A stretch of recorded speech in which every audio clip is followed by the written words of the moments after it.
Hi friends, ഹബ്സാസ് kitchen ക്രാഫ്റ്റിലേക്ക് സ്വാഗതം. എല്ലാവർക്കും സുഖമാണെന്ന് വിചാരിക്കുന്നു. ഞാൻ ഇന്ന് നിങ്ങളുടെ മുമ്പിൽ ഒരു KFCയുടെ റെസിപ്പിയുമായിട്ടാണ് വന്നിരിക്കുന്നത്. നമുക്ക് എങ്ങനെ KFC വീട്ടിലെളുപ്പത്തിൽ ഉണ്ടാക്കാമെന്ന് നോക്കാം.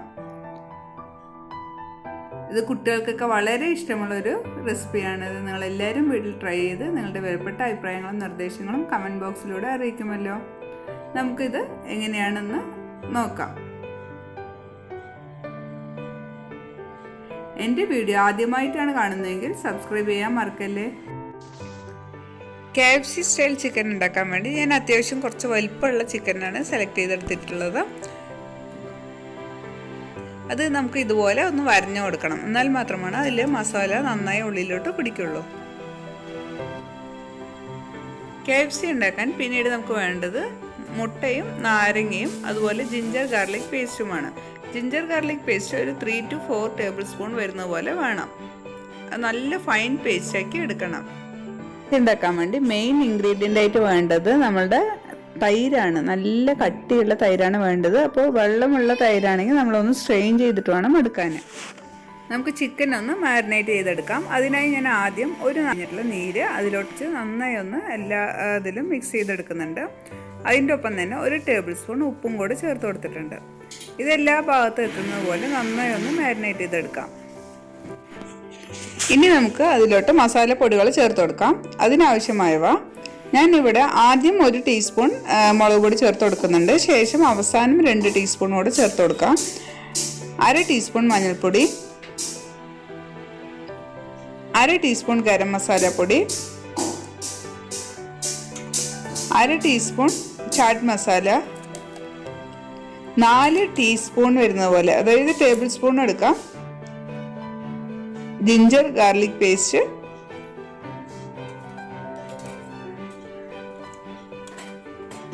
ഇത് നന്നായി ഒന്ന് മിക്സ് ചെയ്ത് കൊടുക്കാം. മസാലകളൊക്കെ എല്ലാ ഭാഗത്തും ഉള്ളിലൊക്കെ പിടിക്കുന്നതിന് വേണ്ടി കൈ കൊണ്ട് തന്നെ നന്നായി ഒന്ന് മിക്സ് ചെയ്തെടുക്കാം. ശേഷം നമ്മുടെ മെയിൻ ഇൻഗ്രീഡിയൻ്റ് ആയ തൈര് അതിലോട്ട് ചേർത്ത് കൊടുക്കാം. ഞാനിവിടെ 4 ടേബിൾ സ്പൂൺ തൈര് ചേർത്ത് കൊടുക്കുന്നുണ്ട്. എൻ്റെ വെള്ളമൊക്കെ ഊറ്റിയെടുത്തതിന് ശേഷം നല്ല കട്ടിയുള്ള തൈരാണ് ഞാൻ ചേർത്ത് കൊടുക്കുന്നത്.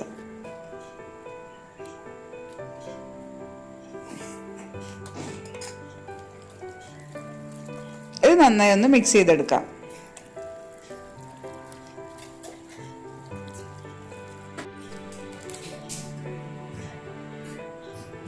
ഉപ്പ് കുറവുണ്ടെങ്കിൽ അവസാനം നോക്കിയിട്ട് ഞാനിവിടെ 1 ടീസ്പൂൺ കൂടെ ഉപ്പ് ചേർത്ത് കൊടുത്തിട്ടുണ്ട്. അതുപോലെ ഞാൻ ആദ്യം 1 ടീസ്പൂണാണ് മുളക് പൊടി ചേർത്തത്.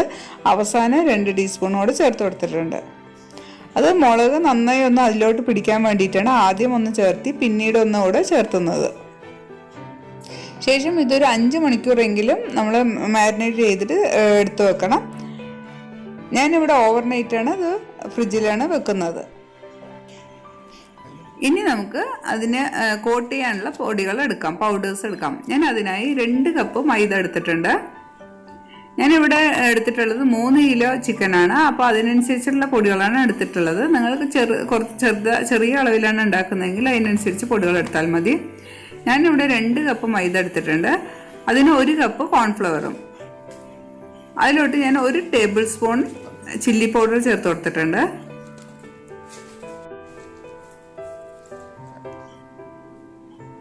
1/2 ടീസ്പൂൺ ചാട്ട് മസാല, 1 ടീസ്പൂൺ ഉപ്പ്, 1/2 teaspoon pepper powder, 1/2 teaspoon garam masala powder. ഇത് നമുക്ക് നന്നായി ഒന്ന് മിക്സ് ചെയ്തെടുക്കാം.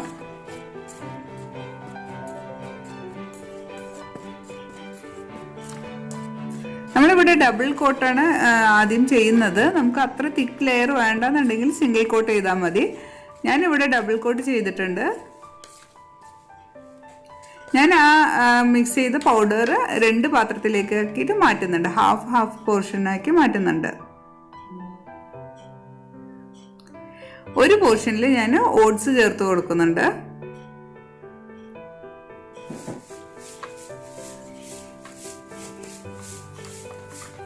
ഓട്സ് നന്നായി ഒന്ന് മിക്സ് ചെയ്തെടുക്കാം. ഇനി ഞാൻ ആദ്യം ഇതിൽ 3 മുട്ടയാണ് എടുത്തിട്ടുള്ളത്. പക്ഷെ 3 കിലോക്ക് ഏകദേശം 9 to 10 മുട്ടയോളം വേണ്ടി വരും. ഒന്നിച്ച് മിക്സ് ചെയ്ത് നമ്മൾ മുക്കുന്നതിനേക്കാളും 3 എണ്ണമായിട്ട് നമ്മൾ മിക്സ് ചെയ്തെടുക്കുന്നതാണ് നല്ലത്. മുട്ടയിൽ ഞാൻ ഒരു പിഞ്ച് ഉപ്പും കുറച്ച് ഗരം മസാലയും ചേർത്ത് കൊടുത്തിട്ടുണ്ട്. ഇത് നന്നായി ഞാൻ ഓവർനൈറ്റ് ഫ്രിഡ്ജിൽ വെച്ച് നന്നായി മാരിനേറ്റ് ചെയ്തെടുത്തിട്ടുണ്ട്. ഇനി നമുക്ക് ഇതൊന്ന് കോട്ട് ചെയ്ത് ഫ്രൈ ചെയ്തെടുക്കാം.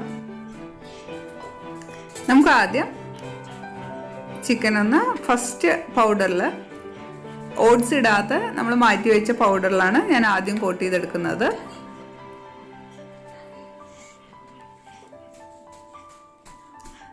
ശേഷം നമുക്ക് മുട്ടയിൽ മുക്കിയെടുക്കാം.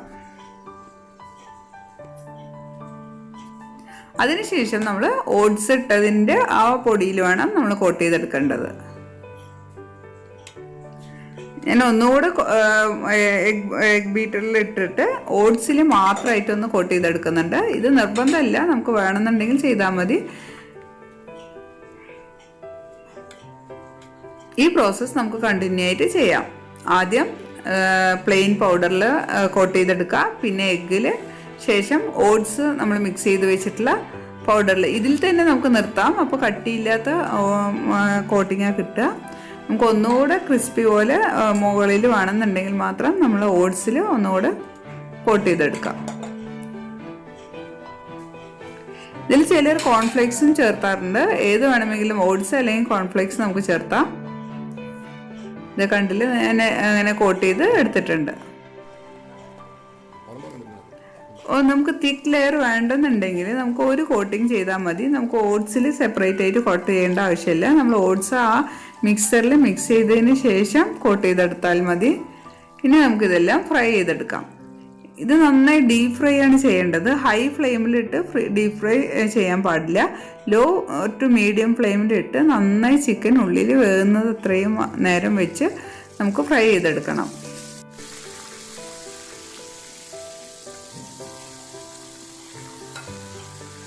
രണ്ട് ഭാഗവും നന്നായി മറിച്ചിട്ട് ഒന്ന് കുക്ക് ചെയ്തെടുക്കണം.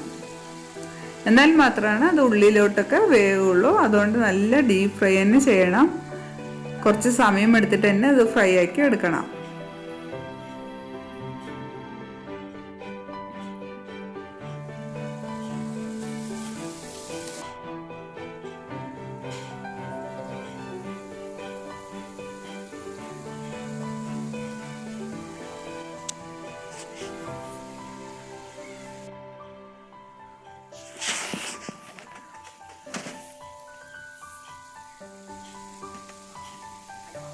ഇത് ഉള്ളിലേക്കൊന്ന് വെന്ത് വരാൻ കുറച്ച് സമയം എടുക്കും. അപ്പോൾ ഹൈ ഫ്ലെയിമിൽ വെക്കാൻ പാടില്ല. ഞാനത് പ്രത്യേകമായിട്ട് പറയുന്നത്, നമ്മൾ ഹൈ ഫ്ലെയിമിൽ വെച്ച് വേഗം മൊരിച്ചെടുത്താൽ അത് ഉള്ളിൽ വെന്തിട്ടുണ്ടാവില്ല. അതുകൊണ്ടാണ് ഇതിലിട്ട് ഫ്ലെയിമിലിട്ട് നന്നായിട്ട് സ്ലോ ആയിട്ട് തന്നെ അത് ഫ്രൈ ചെയ്തെടുക്കണം.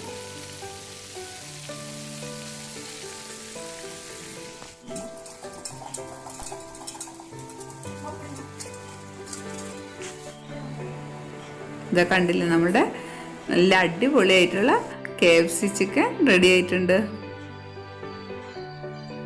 ഇതുപോലെ ബാക്കിയുള്ളതെല്ലാം നമുക്ക് പൊരിച്ചെടുക്കാം.